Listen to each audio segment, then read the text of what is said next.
I'm an officer of the gentleman by act of Congress, and I'm supposed to visit any facilities on this base. Yeah.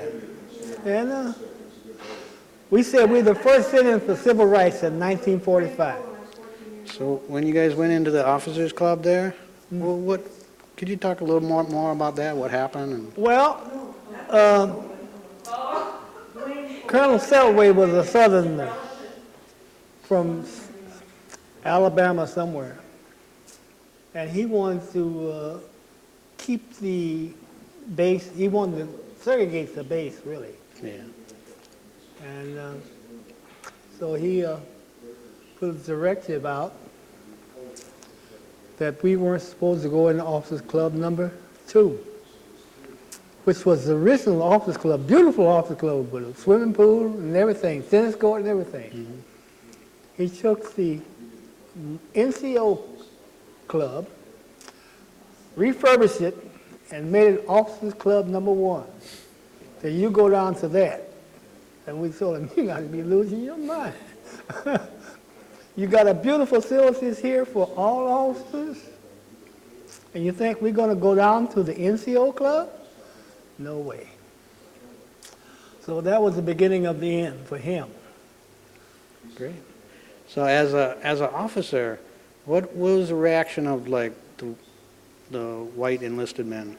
Or We had no problem with them. good. Really, we had no problem with them because, heck, we had been, most of us from California, we've been living with whites and everything else most of our lives.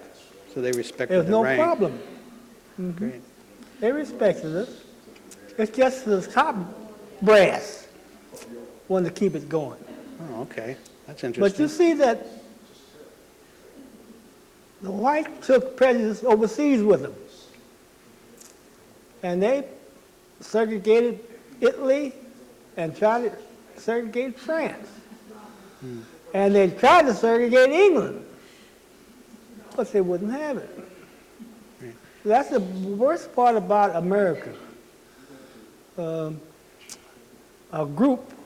few in a group can spoil the whole Yeah. thing. Let me ask you, that first time going into combat, flying into combat, what was going through your mind? Nothing. Nothing, just focus on the mission.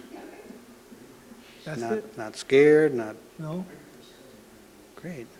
And what was it like that first time being shot at or having the plane hit or whatever? No. Didn't bother you. All we knew is we could fly better than anything else, and we keep people from getting on our tails. That's it. So it's just that focus the next step? That's right. Focus on the job. Great. That's when we went through the crap we did. We were focused on getting our wings and finishing the cadets. But if we'd have listened to all the other stuff that's going around, we wouldn't have done it. You know what I mean? Yeah. With no outside influence on us whatsoever.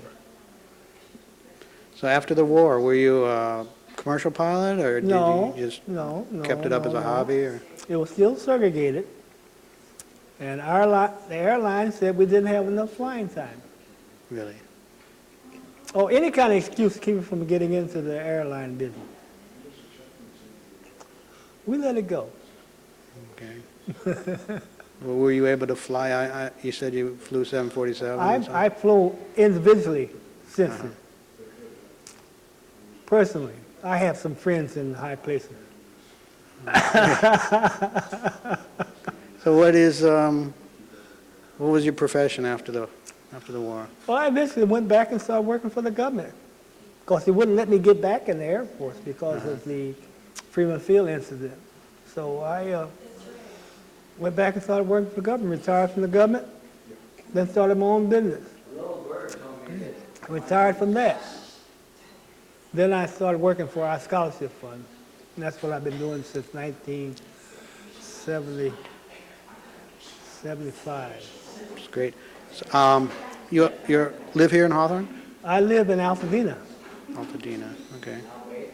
And in fact, I live in Los Angeles and Altadena, so I'm a Southern Californian. Okay, thanks a lot. Thanks for coming.